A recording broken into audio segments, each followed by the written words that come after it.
Science shows us a world where God is not a literal part, but God is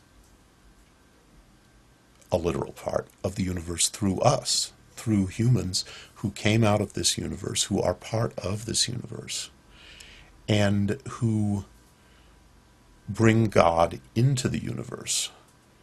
And you say to yourself right now, this is a bad thing. It's a wrong thing. And for all sorts of reasons, I would agree with you, but for a bunch of other reasons, which I don't know if I'm articulating them or not. I would say, just hold on a minute. You know, look around you a little bit more and think about what all these things are, because you're going to spend your entire life, this is a fact, surrounded by people who believe this kind of shit. You mentioned in this blog, in this vblog, the law of accelerating returns, which actually it's not. Well, I'm not going to get into semantics of law. What is a law and what is a theory? But that's Ray Kurzweil's law, and I accept it. I'm with him. I believe it. I believe it as much as I believe anything in science, which is that sounds good until more detail is known later on. I mean, there's nothing that science knows that can't be refined more. And any scientist will tell you that, or should. But you've been mentioning this book, which I also have. I read the other Kurzweil books before this, and before Kurzweil I read Hans Moravec. I don't know if you're familiar with him. I was very interested in robots and virtual reality and things like that. And basically, I am a convert to the idea that we're headed for the singularity. I believe this. I don't know how exactly it will really manifest itself. There are a number of things about Kurzweil's arguments, or I should say Kurzweil's predictions of the future in his little fantasies of 20, 50, 100 years from now, that I don't really buy. But I buy the idea. You've read this book and possibly his others. You do realize that one of the things that Kurzweil is arguing is that the universe is intelligent, and that we are that intelligence.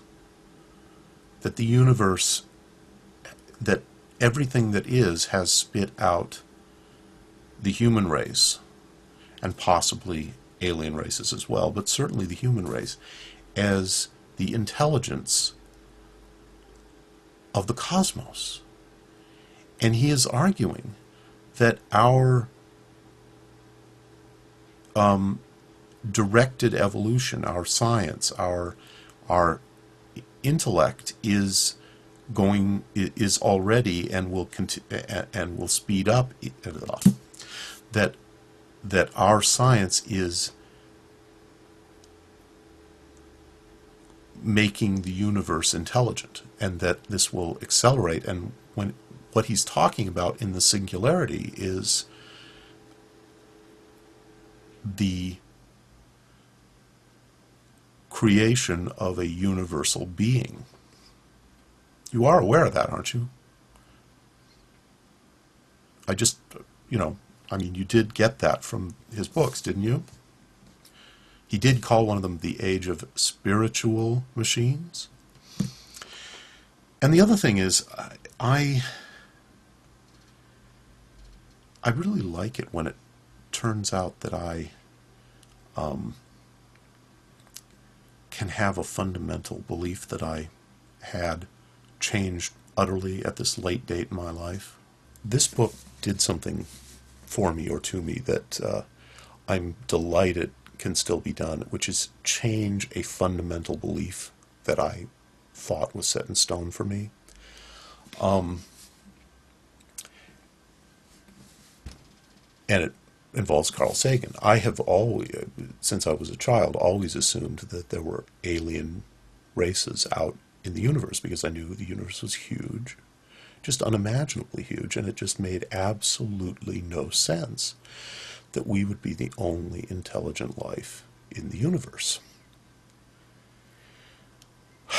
But here in the age, the singularity is near, on page 346 and 347, Kurzweil talks about the Drake equation, which is the scientific or mathematical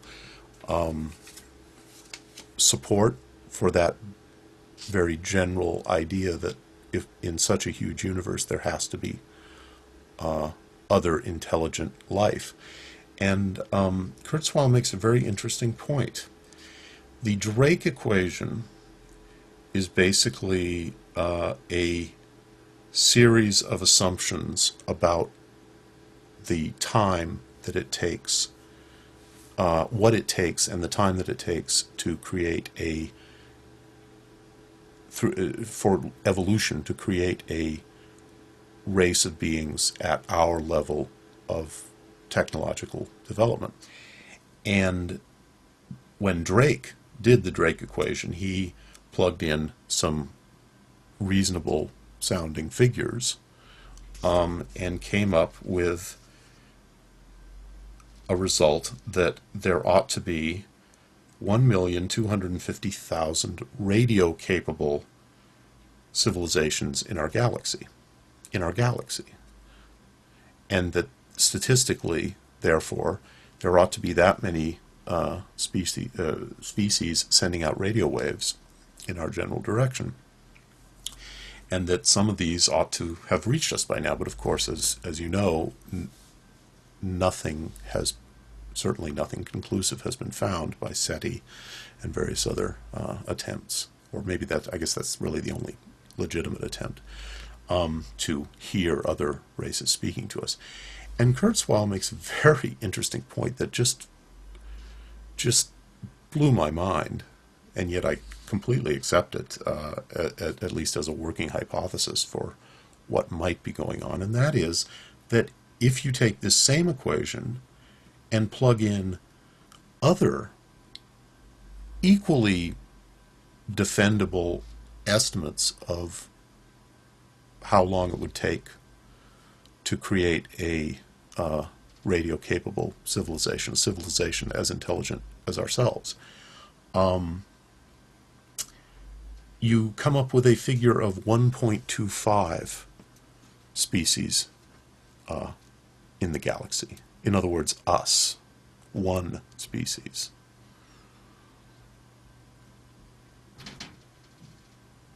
Now, that's mind-boggling, and especially now Kurzweil is very evangelical for his beliefs, and when I read his arguments, they work for me, but I know he could be wrong, and he's certainly, like everyone who's ever predicted the future, going to be wrong in the details of how this singularity of his is going to come about. But I buy it as a working hypothesis. In fact, it reinvigorated my interest in futurism, because a bunch of the stuff that I thought was very important to me as a kid, when I thought about the future, is either already here or I now believe it is never going to come, like manned space travel to other star systems. It's just not a feasible thing. I'm almost 100% sure of that. Same way I'm almost 100% sure that there's no life after death. But basically what Kurzweil is saying is that we have as good a chance as not of being the only intelligence in the universe. And he is also claiming in his, quote, law of accelerating returns that our science is going to drive us to a whole other level of intelligence and computational ability within a matter of centuries, if not decades, and in which case no other species will have a chance to catch up with this one species, because according to his extremely elaborate arguments, we will then intelligize the universe implacably and completely. Interesting idea. I'm not, I'm not banking immortality on it or anything like that, but it's fascinating, and it makes sense as far as it goes and as far as I can tell. And you've waved the book around, but I got to say, that's pretty damn spiritual and pretty damn religious. Unless you just narrowly define religion as the simple, literal explanations that people have carried with them down through the centuries. I'm going to have to do lots more blogs like these to even begin to feel like I'm saying what I mean to say. And God, I really don't want to be subjecting people to things this long in the future. Please, somebody respond to this and respond in blogs so I can get some kind of sense of whether any of this has any point to it at all.